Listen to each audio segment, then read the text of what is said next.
Okay, what's happening, guys? I apologize for earlier. I was trying to go live a few times during the whole Pikeville protest against the Traditionalist Party and Antifa being there and all that junk.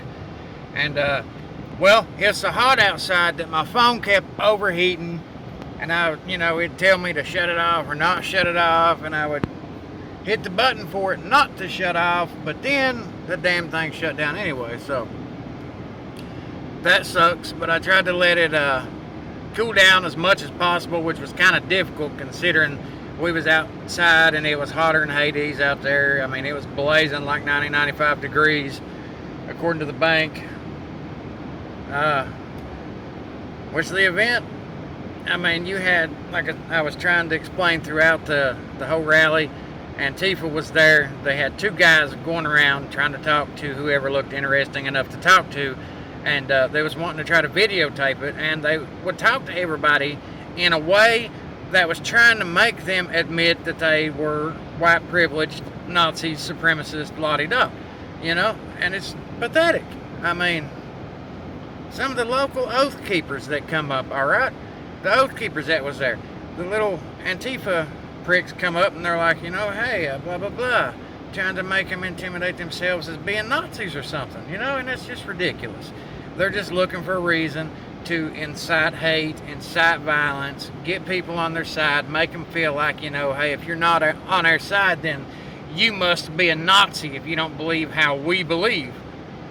And whenever these guys was out passing around them flyers and stuff, what I noticed as an observer, I was standing back watching, is they had a guy in the background that was standing there nice and quiet, and he would keep looking over every so often, and he was holding a big stick in his hand in case he needed to pop somebody in the head. They had brass knuckles around their necks. They had, sticks on their sides, chains around their necks, which is pretty damn stupid, because if somebody wanted to pull that chain off your neck and bust you in the face with brass knuckles, they'd do it, trust me.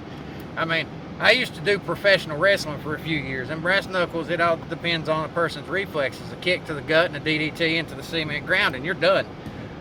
And it happens pretty quick. I mean, I've trained with MMA guys before, you know what I'm saying? They're just there trying to start fights, trying to start trouble, trying to incite chaos and make people, feel guilty into joining their movement or they're part of the other movement. And that's a joke. It's ridiculous.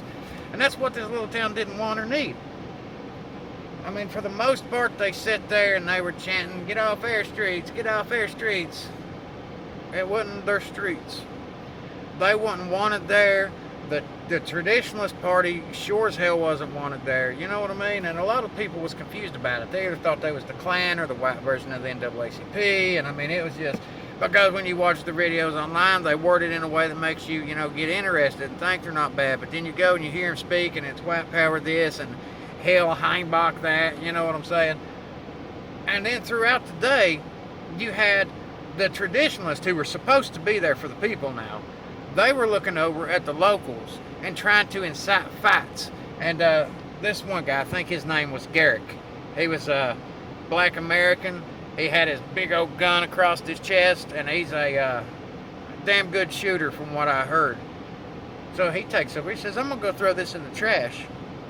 He walked straight across into enemy lines, threw his trash away, and walked straight back. And them bunch of pricks didn't do nothing. They just sat there looking at him, They were there to entice trouble and try to get Antifa to do something so that this would be a bigger deal than what it was. Now, they might have got that, but the city ordinance for taking off masks and hoodies has apparently deterred a lot of Antifa, because they said, a source that I talked to said that like 1,500 extra people for Antifa was supposed to show up that didn't. So it's a good thing that they didn't show up, because it could have been a lot worse. But the point here is, like I said earlier, there was a local that come up and he was trying to talk to these guys and they were trying to recruit him, and he just told them, he's like, "Listen, I don't support you and I don't support them. Period. You're not wanted here, man." And then they're like, "Oh, well, let me reason with you and tell you why you should be on our side or you're a Nazi." He's like, "Well, you're the one going around telling people that, love, not hate, and punch me in the face. If you're not on my side, then you're a Nazi and you need punched in the face."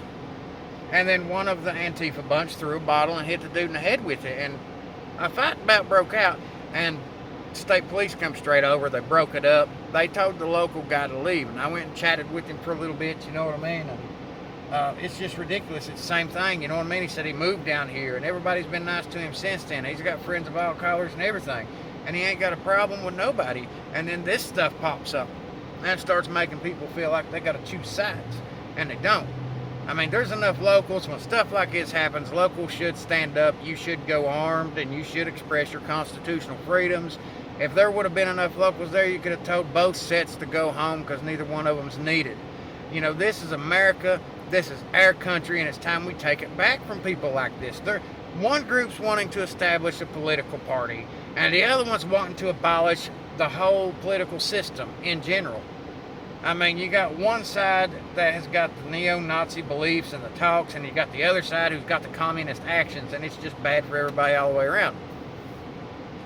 Then the traditionalists are sitting there, and they was fighting around, trying to threaten and tell people to come on, bring it to the locals, you know what I mean, trying to entice them to cross that barrier. They was wanting them to cross that barrier and start a fight. And there was one or two times where people was coming over from Antifa's side to go confront the traditionalist, and the police was on top of it. And then you had the neo-Nazi jump out, and he was trying to antagonize the other side. Police was on top of it. There was a preacher of some kind in the middle of everything trying to call for peace, and he was getting talked bad to on both sides. You know, one thing I can say is that the traditionalists I didn't witness them doing or saying anything bad to the cops. But there toward the end, whenever the traditionalist was leaving, the police was doing their job, guaranteeing free speech, guaranteeing right to peaceful assembly, and everybody on the Antifa side was degrading the police and telling them that all cops are bad, they're all racist, they're all part of institutional racism and all this crap because they were letting Nazis speak their mind. It was hate speech, shame on them, they don't deserve to live, la-di-da. All that stuff going on. Just because you don't like what somebody's got to hear does not mean you have the right to take their rights away. Period. This is America. This is America. You have the right to speak, and you have the right to ignore it, not support it. They were not up there calling for the death of one race of people. Black Lives Matter has done that. They have called for the death of one race of people. Death to cops and everything. But yet Antifa sits up there and says Black Lives Matter and hails that organization supreme. So both factions are trouble, and they're worthless, and they don't need to be in little towns like this. And they want to take a big rock, put it in a small pond, make a big splash, and that's what they've tried to do here.